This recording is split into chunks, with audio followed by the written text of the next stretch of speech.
계산할 때는 뒤에서도 이야기를 하겠지만 얘는 곱하기에 대해서는 이렇게 분리가 안 돼요. 이 분리는 더하기 빼기랑 실수배일 때만 되는 거야. 그래서 이게 분리하시면 안 되고요. 얘 같은 경우에는 이거를 전개를 해야지. 그럼 공식에 집어넣으면 x세제곱 마이너스 8이죠. 그래서 x세제곱 마이너스 8을 1에서 2까지 정적분을 한다라고 하면 어떻게 풀어요? 너희 이거를 부정적분한 거 4분의 1 x 4제곱 마이너스 8x 해준 후에 1에서 2라고 놓고 2 여기다 넣고 1 여기다 넣고 빼는 거죠. 근데 이걸 뺄 때 2를 넣으면 4분의 1에 과정을 한번 잘 봐봐. 2의 4제곱 빼기 8 곱하기 2 이게 1을 넣는 거고 빼기 1을 넣어서 4분의 1 곱하기 1의 4제곱 빼기 8 곱하기 1 이렇게 해서 빼서 계산을 해도 되고요. 이런 방법이 있고 또 잘 들여다보면 얘가 이렇게 4분의 1로 묶어져. 여기는 8로 묶어지잖아. 그치?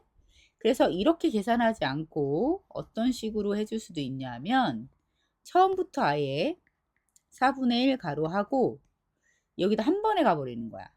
2를 여기다 넣으면 16이죠. 1 넣으면 1이죠. 16 빼기 1하면 15가 되겠지? 해주고 빼기 8 가로하고 여기다가 또 2 넣고 1 넣고 빼면 1이니까 1 요렇게. 그래서 이거는 4분의 15 빼기 8 계산해 주시면 되고요.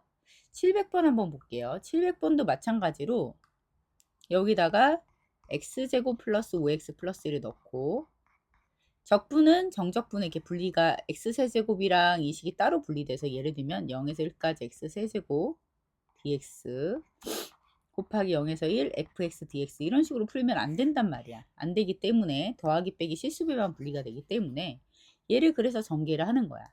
전개를 하게 되면 0에서 1까지 x5 5x 4제곱 더하기 x 세제곱의 dx 이렇게 돼서 얘를 계산하는 방법은 아까 얘기했던 대로 부정적분 6분의 1의 x6 더하기 x의 5 더하기 4분의 1의 x 4제곱 0에서 1 해서 1 넣고 0 넣으면 어차피 다 0이 돼버리잖아. 여기서는 그럼 1 넣은 게 답이 되겠죠. 6분의 1 더하기 1 더하기 4분의 1 계산해 주시면 되고요.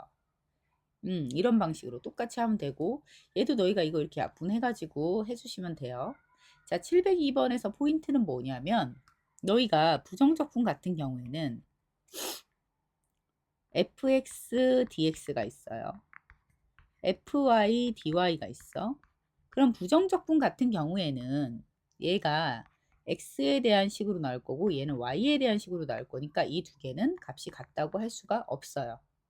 근데 값이 같다고 할 수가 없는데 여기 숫자가 이렇게 0에서 1, 0에서 이렇게 붙게 되면은 어차피 이건 x에 대한 식에는 y에 대한 식인데 그 같은 식에다 1 넣고 0 넣어서 빼는 거니까 결국에는 값이 이때는 두 개가 0, 1이 붙었을 때는 같아져요.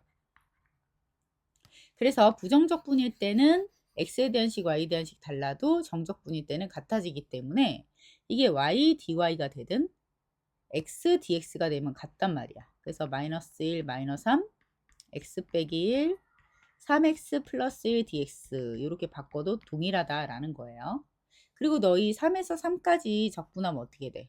0 되는 거 알죠? 앞에서 얘기해서 이건 0이 돼서 없어지고 여기 앞에 마이너스가 있잖아. 이 마이너스는 이 둘의 순서를 바꿔주는 역할을 하죠. 그래서 마이너스 3에서 마이너스 1 되는 거고 얘는 전개를 할 수밖에 없겠죠. 3x제곱 마이너스 2x 마이너스 1 dx 해서 이걸 부정적분 아까처럼 x세제곱 x제곱 마이너스 x 부정적분 해준 후에 마이너스 3에서 마이너스 1 넣고 계산해 주시면 되는데 계산할 때도 한 번에 갈 수 있다 했죠. 마이너스 1 넣으면 마이너스 1 마이너스 3 넣으면 마이너스 27 그래서 플러스 27 이렇게 한 번에 마이너스 넣으면 1 마이너스 3 넣으면 9 이렇게 한 번에